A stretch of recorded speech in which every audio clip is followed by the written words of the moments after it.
Nostalgic for his mother's thick and natural yogurt, years after emigrating from the mountains of eastern Turkey, Hamdi Lukaya got a small business loan in 2007 for $700,000 to make his own yogurt. He bought a craft yogurt plant that was about to be shut down to produce his yogurt, which he named Chobani, meaning shepherd in Turkish.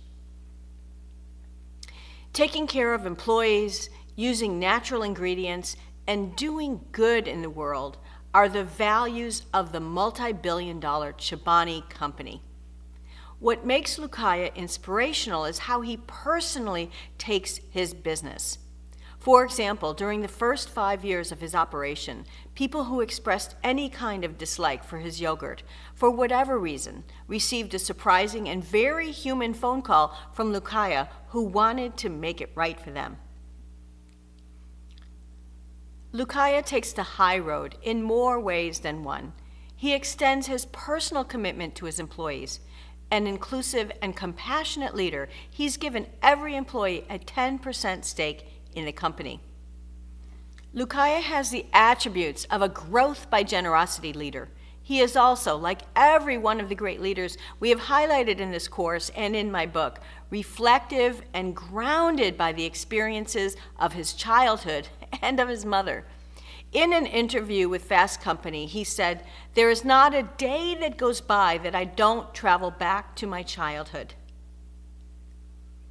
Does how your mom raised you guide how you lead?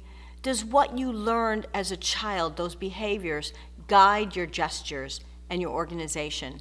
Actions that align with purpose are the hallmarks of leaders who can move mountains like Lukaya did to start an unexpected business and grow it to the top of its industry. There are many leaders who are articulating their purpose, but far fewer are in the slog every day working to deliberately translate that purpose into action.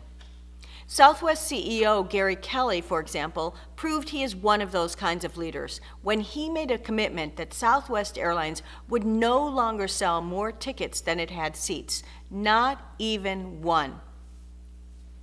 Amid worldwide passenger angst, they initiated what the airline calls transparency, in which they pledged to keep low fares without any need for that dreaded nickel and diming. For companies of all sizes, purpose and how a company lives it matters.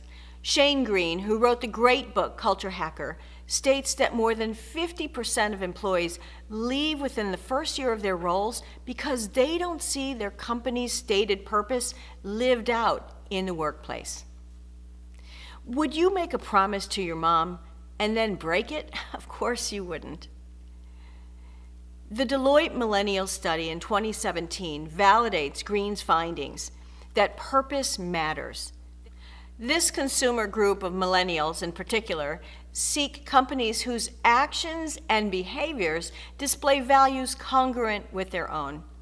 But I would assert this desire expands well beyond this intriguing group, that most of us would like to see companies behave with this congruent of heart and habit.